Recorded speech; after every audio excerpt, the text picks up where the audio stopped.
It's so lovely to meet you. I've been so excited to actually chat with you, looking through everything you've been doing. I've been so excited. So thank you so much for making the time. I've done my research on you as well. I watched a really good little video with you and someone. I think you were discussing the dialects between Moroccan and Spanish dialects, was it? Yeah, I had that deep dive. So yeah, equally as exciting to meet you as well. Oh, thank you so much. They're so lovely. That shocked me. I was like, gosh, how do you went deep in the stalking then? That's like quite an old video. So, Anne, it's an absolute pleasure, I said, to have you on NEXUS Talks. I was just hoping that you could introduce yourself for those who may not have come across your work before, and I always think it's better to introduce yourself rather than me tell you who you are. Okay. Yeah, no worries. So my name is Anne Booty, and I'm a music supervisor for 64 Music.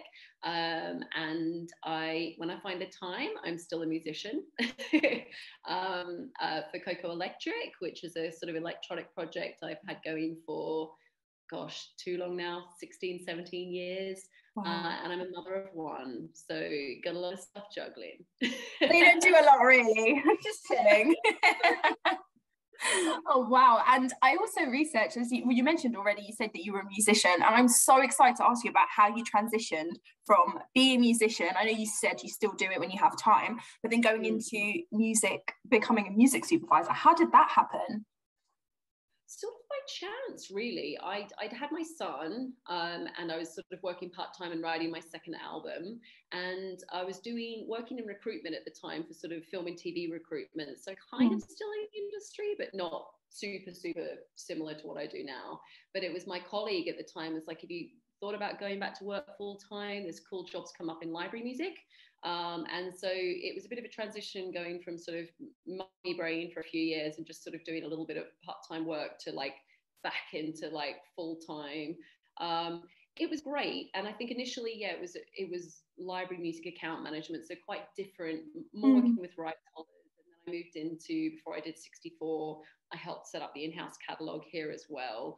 So I've done a lot of work on that side of things, and music supervision is a fairly newish, like really over the past sort of 3 years or so that I've been more on this side of things. And I love it. It's great. It's creative enough that I feel like I'm kind of, combining all my passions. I can be quite a shy person, but I do love meeting like-minded people, and I get excited about, creative people and people who are passionate about stuff, and so I'm exposed to people like that when it's not a pandemic all the time, which is brilliant, and that's definitely a part of the role I love. And it's definitely not without its challenges, which I'm sure we'll dive deeper into, but it's been a good transition for me for sure. Yeah, and I always love asking this question. Is this what you wanted to be when you were younger, and you're thinking about what I want to be when I grow up? You know what? I look back, I don't think I knew what a music supervisor was, and I still feel like it's this weird voodoo, like underground science that no one really knows about. Do you know what I mean? It's a weird profession. No, but I always knew I loved soundtracks, so that was always my bag as a kid. I think the first soundtrack I ever bought was Ghostbusters and Ghost. I don't know if you've ever watched Ghost with Patrick Swayze and Whoopi Goldberg, right? Change Melody, like with the potting scene, like all that sort of stuff when I was a kid. Dirty Dancing, like I guess they were I hadn't sort of realized it, but they were always the albums I bought. Like I loved music outside of that, obviously, but my real thing was how that all came together. And because like it was quite hard to, we didn't have DVDs, VHS was quite expensive, so that was your way of reliving the movie experience, was buying the album and the soundtrack. So I guess I've always loved soundtracks and score, and so it's a really perfect marriage of all of my passions, I guess. Yeah, I love that. And because when I saw that I was going to be speaking with you, I was like, what is a music supervisor? Because I'm going to be honest, I had no clue. And I was like, let me research what's going on here. And I want to ask, because for people that watch this, it may be something that they also might want to dive into. Do you need specific qualifications to get into it, or is it something that naturally evolves depending on the experience you have? Yeah, I had a look at your pre-questions on this actually, and I dug out. I know there is, and I don't know if it's actually live yet, but I know the sort of Board of Music Supervision are actually trying to set up a course with, I'm going to not find my notes. Here we go. Paul McCartney's school in Liverpool, the Liverpool Institute for Performing Arts. I understand they're partnering with them to set up like a degree or some sort of master's, I think, in music supervision. So it's certainly something that is in its sort of embryonic stages. At the moment, what I understand, like places like BIM, you can do like there's like specialists come in. It's a bit like Matt Biffer is a good example. He does everything. He's like the king of supervision in the UK. He'll go in and talk to colleges and universities, but it seems to still be like a small part of the music business course that people might do when they study. So not really. I think a lot of us have come up either as musicians, myself, or composers, or you know, in my team right now, I'm looking at Harry. Harry came up doing a music podcast and working for music magazines. A couple of guys came up through radio. So super different. Yeah.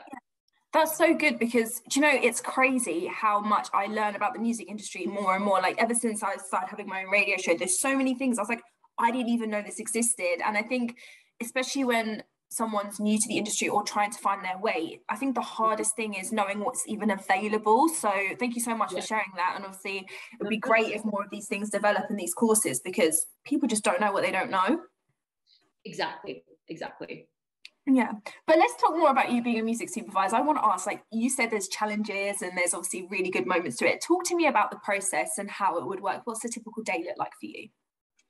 Do you know what's great about it? There's no typical day. And I love that. Like, I think if you're someone who gets a little bit fidgety and a little bit like, you get bored easily or whatever, it's the perfect job for you, because every day it's super, super different. I mean, today, the past 10 days has been a challenge. We've taken on a project that it's sort of helping out where they haven't had a supervisor. They've tried to do it themselves. And now they're like, actually, we need a bit of help with this. And I've been doing late nights talking to LA, trying to clear something with a film studio there that was tied up with film rights for a track they need. Final mix day today, literally right on the like, are we going to get this track? And then you get a call and you get the track in. So that's been quite a stressful process. Like, really, like, directors, you know, they have a very singular vision about what they want, and you are there to facilitate it. So if you're told no, that you can't use a track and there's any way around that, you have to find a way. Like, you are that person that's like, I've got to make this happen. So that's great, and quite scary, because sometimes you do have to sort of like use some sort of like, what do they call it, where it's a don't ask permission, ask forgiveness. So like, reach out to people and be like, you know, I know like we're talking to your record label, but hi, just talking to the manager, you guys talk to your, like, do you know what I mean? You find you've got to be quite creative about your approach to make things happen, because you know, about the director's vision. And then I have days where it's a lot of hustle. Like, a lot of this job, particularly, is, you know, we're established supervisors. We've been doing advertising for many years, but we're kind of the new kids on the block for film, really. We've worked with Yorgos Lanthimos for a few years now, but he's been our main director. But so a lot of it's hustling, and a lot of it's like, hey, you know, you've got your go-to supervisors, but like, you know, this is what we've done and we love to work for you. So you're creating sonic mood boards for them, and like, hey, you've got this coming up. Do you like this playlist we made for you? Like, you know, you have to be, it's a very creative role if you allow it to be. But then you need to also know when to step back and let, you know, if it's a director's vision, then that's the time when you're just there for sort of, hey, I'm reading through a 10-page contract and I'm down with that too. So, you know, you have to have a really good eye for detail, a creative sensibility, but yeah, be at one with the fact that you might just have like days of hustling and people turning you down, and the fact that you really need to be okay with really, really, really, really, really, really long contracts. Yeah, I know. And you actually mentioned something there. You said sometimes you just have to step back and just facilitate the director's vision. Do you ever have moments where you're looking at a project and you're like, oh my God, I know what would be so perfect for this, but it's quite rigid and you kind of have to butt heads? Or you've ever had those scenarios? Yeah. Do you know what? I think when I first started out, it's really, yeah. I think when I first started out, I was definitely like, oh, I think I've got a different vision for this. But I think that the longer you do it, you sort of respect and really understand where that director's coming from, and you kind of just have to sort of gel with them and be like, oh, I totally. I mean, on the whole, sometimes maybe in advertising, I feel that way, but on the whole, film, I can kind of get where people are going with stuff, and I get the visions they have to have. And the only time I get frustrated is when like they don't have the budget to pay for something and they're still trying to do it. And you're like, well, you could probably make it work if you use this other track, or we use another approach. But so sometimes that'll be frustrating, but at the end of the day, they are your client, and you know, you're there to try and make things happen for them. They don't, they're there for the creative vision. You're there just to sort of sometimes just do the donkey work and like make happen, man. So yeah. Yeah. What's the best project you've worked on so far? Something you really, really enjoyed? Oh, the one I'm working on now is cool, actually. It's really, really fun. It's a zombie comedy indie feature in the UK. So it's been really fun, really, really fun. As I said, challenging in some ways, but brilliant. I've done a lot. We've got our own in-house catalog that we pitch up-and-coming artists to for, and that's really satisfying whenever we get like a sink in for like an up-and-coming artist, because I've been an artist as well. I know how financially stressful it can be when you're trying to do that as a full-time thing. And so being able to call some up and say, hey, we've got you this, we've got you 10 grand for this, or we've got you that, it's a great call to make, and nothing takes away from that. That's still, that's still my baby, and I love that. I love talking to my artists and making sure, they're good and they've got something cool going on. So yeah, there's so much about it that I love. And I love days. Some days I will literally have, I'm creating a mood board for like, I don't know, what would someone listen to in World War II? Let's have a listen to what the radio would have been like at the time. And that's just my day, is tracking down ideas, and loads of just interesting stuff. It's good. It sounds awesome, honestly. And I just wanted to ask, like, obviously, as you said, you've got a massive catalogue and loads of artists. Are there ever scenarios where they're like, no, none of this is hitting it, I want you to make something completely different, like off the back, just specifically for this movie or this scene or whatever? Again, it tends to happen more with advertising. That happens a lot, and I think you have to, if you're an artist who wants to transition into being a composer, it can be quite a hard leap for people, because I think, as an artist, again, it's a bit like directors, you've got a singular creative vision and you're not necessarily wearing a commercial hat. But with composition, you have to be able to have quite a thick skin and cope with feedback, because there's often cases people sometimes misread the direction we've given them, and they haven't done certain hit points they need to reach, or sort of, there's absolutely, there's always times where you're sort of feeding back and forth with composers. And certainly because we've got our little talent agency that we've just set up, which is for composers for film and TV, again, we're often there to facilitate, and then they have their separate creative conversations. But certainly from their perspectives, I mean, even the best composers in the world, you're still given feedback and you're still coming back to sort of make tweaks and changes. So for sure. Yeah. I'm so glad you brought that up as well about your agency, because I can imagine you get loads of artists sending you music all the time. And I want to help them all. Ask, is there like a right or wrong way within the industry to approach you or agencies alike on how you should be submitting your music or letting people know that you exist? Yeah, of course. And that's such a good question. I think always, try and keep it short and sweet. And you might want to talk about what your music might sound like, or any sort of hype you've had behind it. If you've been on a playlist, or you've been on an ad, or you're associated with a well-known artist or anything like that, but just keep it short and sweet. A disco link, or like a Spotify link, anything where you can very quickly, because we get so much stuff coming through, just something you can very quickly listen to and whiz through. But I would say never send any more than like maximum sort of 10 tracks. I would say between like 5 and 10 is a good amount, because we probably as a rule only have a chance to maybe listen to 3 really. And that's on a good day. And I don't think it hurts to gently chase up like maybe once a month, but I don't consistently like, next day, hey, you didn't reply. Next day, hey, you didn't reply, because you'll just get delete. Even though I get it, because I've been there. But like, definitely. And I think be humble, be patient, because it does take a long time, and you might not get a reaction at first, but like, just keep getting yourself out there and gently reminding people of your presence. Thank you for sharing that advice, because I think for people that do watch these artists, I think one of the hardest thing is knowing how to approach people if you're doing it right. You kind of just, as an artist, you're on your own and you're like, hey, let me just try this. And as you said, sometimes they fall into the trap of, hey, messaged you, did you see? Hi. And then eventually make enemies. I do get it. I totally get it. Yeah. But yeah, no, I think it is it's a dark art. And I think, there's a lot of supervisors I speak to who just don't even listen. They're like, we just don't take any unsolicited emails, which I think is it's a crying shame. As for me, I'm like, well, that is what we're here to do. And I still get a kick out of discovering the undiscovered and the cool, so I think as a supervisor, we try and make the time for it. It does get hard, but I think it's an important part of our job that we're still listening to new music and breaking artists. And Yeah. Do you know what I think is so lovely, Anne? Because you've been on the other side, you're coming with such a lovely, kind perspective. Not to say that everybody else is, a bit more kind of, but to be in reality, this industry is so busy. And as you said, you work on so many projects. It is hard to dedicate that time, but you're coming from such an understanding place. It's just so refreshing to hear you say all these things. It's because, I can't, I get it. And it's funny, again, looking at all the sort of pre-questions that you guys send. And I think one of the things, I'm always the one in the office who's flagged flying for payment. I'm like, the artist hasn't been paid yet. You need to pay them. Like, I'm always that person. Do you know what I mean? Because I know what it's like. So I think that's, I get what artists go through. And sometimes, we can be a sensitive bunch.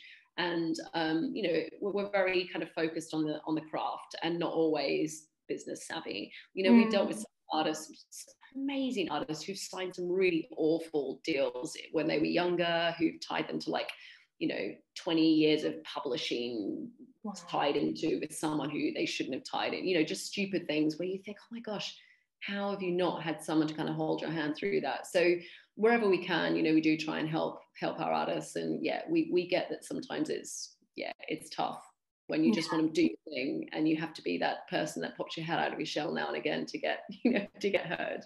Yeah, no, it's honestly so refreshing. Like, obviously, when I speak to friends, you only ever really hear horror stories. It's very rare that people share, success stories. So when you hear these things, it is kind of hard because it's like, how do you move forward? And it's the desperation of getting a contract and maybe going into it blind. So it's actually really interesting to learn.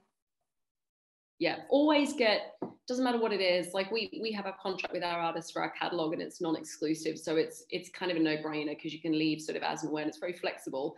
But if someone signs too quickly, I'm like, have you had your lawyer look over this? Like, it doesn't even matter. A legal friend, a mate who works for a label, anyone who has some sort of understanding with contracts, you should just totally get someone to look. If you're at university, get a lecturer to look at it, anything.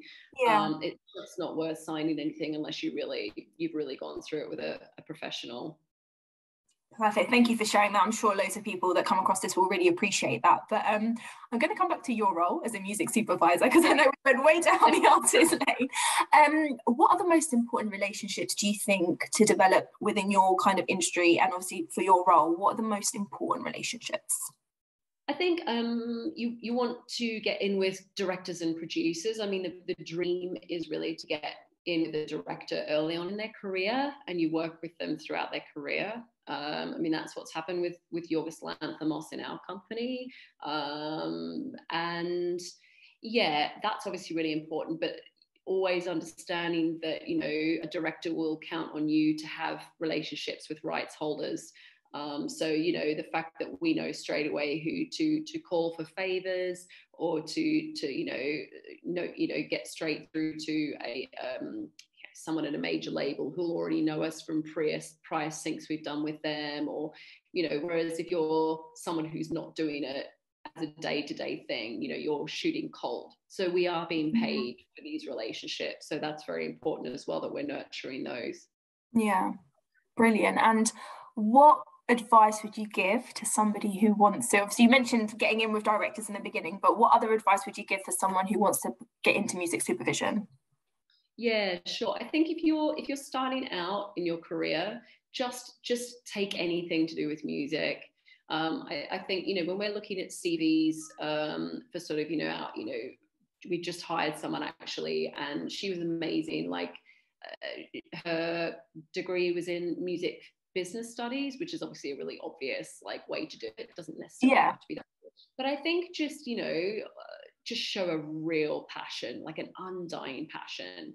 you know, we interviewed a lot of other people and the passion just wasn't there quite in the same way. She really stood out. And that's, you know, someone who just, you know, will go to gigs without, like, they'll go to like 3 or 4 gigs a week just because that's their life, you know, and that's what they live for.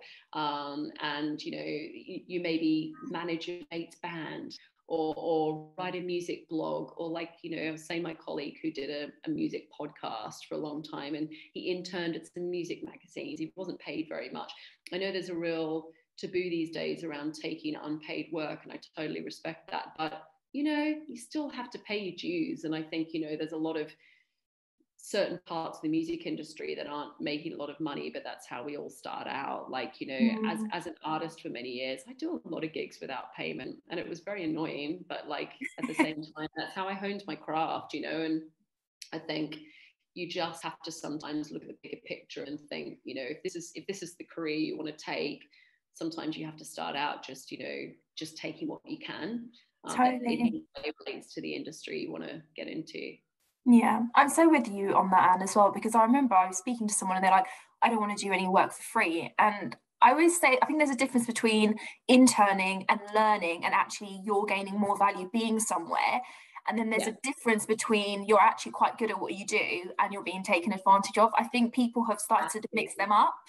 Yeah, I totally agree with you. Like, if you can see, like, quite often get approached for short films, and, you know, we, on the whole, you know, we'll try and help out for, like, you know, sometimes we've done stuff for free because, again, you could be like, well, it's a really cool project, and we can see the vision. We can also see you be working on a shoestring, and, like, you're a really savvy director, and, you know, again, we'd like to sort of build with you. And so, yeah, there are times where you're like, well, if everyone else is doing this for free or, like, for cheap, why should you be the one being like, actually, I'm gonna? So, you know, I think, yeah, you just have to get. But it is hard. It's a hard thing to do, because there are times when you have to, like, do you know what? I've paid my dues and I've done a lot of stuff for free. Now I feel it's fair that I, you know, charge you. So it is a hard one. It's a hard one because, I think the way you summed it up was very right. Very true. I hear this everywhere now, even like online networking events, people always asking this question, when should I be asking for payment?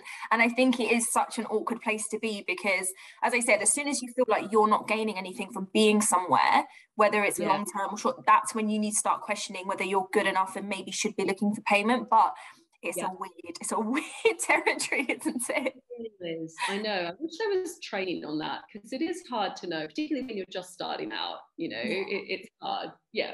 And I think it's harder even more now. Like, I think your generation and the sort of generation coming up it's even going to be even more competitive. And it's, you know, there's a lot of mixed advice and a lot of, it's hard. So I don't think, sorry about that, I don't think it's going to get any easier. No, you're so right. I remember once, do you remember right at the beginning of lockdown, when everyone was like putting on free events? There was like, everyone was like really excited about being online. Obviously now we're sick of it. I was going from one networking event to another, and honestly, Anne, I'd be in one place and they'd be like, do this, and the other place, don't ever do this, and you just sit there like, what do I do? Like, it's hard. Yeah, you have to. I think one of the questions that you sort of sent over was the being authentic to yourself, and I think that really is it. Actually, is it takes time, and I mean, I'm 44 this year, so it's taken me a long time to get to the point I am where I'm actually comfortable enough in my skin to be like, yeah, do you know what? Like, this is who I am, and this is how I work, and I'm confident in that. And I think as women, we can be our own worst enemies as well. I think we're brought up to please. We're brought up to be, you know, just to say yes to people and just so whatever. And I think, it's a long process, and sometimes it just comes from time and experience. Totally. And thank you for answering the authenticity question, because I was literally just going to say to you, what is authenticity? That's perfect. Thank you so much. And honestly, I've enjoyed speaking to you so much. And I think people that come across this video are really going to find this helpful. I know a lot of musicians myself, and I'm definitely going to be sharing this to them, because you actually dropped so many really useful gems. But I guess my final question to you is there any exciting project that we should be looking out for, or anything coming up from you? That you're allowed to talk about. Well, this is it. The film we're sort of in post on at the moment is a cool project with Max Harwood from Everyone's Talking About Jamie. So this is the zombie comedy. So that's sort of coming out next year. We just done a Sports Direct Christmas ad. That's exciting. Nice. Congrats. Yeah. Thank you very much. We've got another. We tend to get deep into the Christmas ads every year. We do Aldi's Kevin the Carrot. That's something we've been doing here for many years. Nice. We have devotees on the land of Kevin, and a few film things that are just a bit too early days to talk about yet, but that's sort of the one. We've got an Italian feature coming out at Rotterdam Film Festival next year called Last Ride of the Wolves, and that is about a guy whose dad was in the mob, basically, in northern Italy, and it's a sort of semi-documentary about what would have happened if he'd managed to pull off his final heist. But it's also a lovely story of a father and son. Not always lovely, a difficult telling how a father and son relate to each other. So semi-documentary, but so that's probably it. That's so brilliant. And where can we stay posted with all of this? Is there like a website we can go to, or Instagram? We're pretty good at keeping our Instagram up to date with our lovely new Amelia, who just recently. She's brilliant on that front. I am less so. But keep an eye on Instagram and 64music.com. We tend to put a lot of our content up there as well. Perfect. We'll definitely tag them and everything just in case anybody wants to see it, and I'll have a little stalk as well. Thank you so much, Anne, for your time. Honestly, I've really enjoyed it, and I just want to tell you that this is the best jumper I've ever seen, and I need to know where you got it from. It's so lovely. I don't even, maybe Sweden, like a charity shop in Sweden. It is quite fun. Look, it gets sparklier. I feel like I need to bring out the Christmas jumpers earlier and earlier every year, right? Oh, it's so nice. And with the necklace and the earrings, and I was just sitting there, I was like, wait till the end of the interview and then ask her where she got her jumper. But I had a feeling you were going to say it's from a different country, so it's all good. I know, I do love a bit of thrift shopping. It's good. Honestly, abroad especially, because it's just so different to how we dress here. I feel like all our thrift shops are quite similar. Yes, no, there's a real thrill. It's like going into supermarkets in other countries. I could spend hours, because it's just the slight nuances. Things are going to taste a little similar or look a little similar, but it's just different enough. Thank you so much again. Honestly, I really enjoyed speaking to you. Thank you so much. Take care. All right.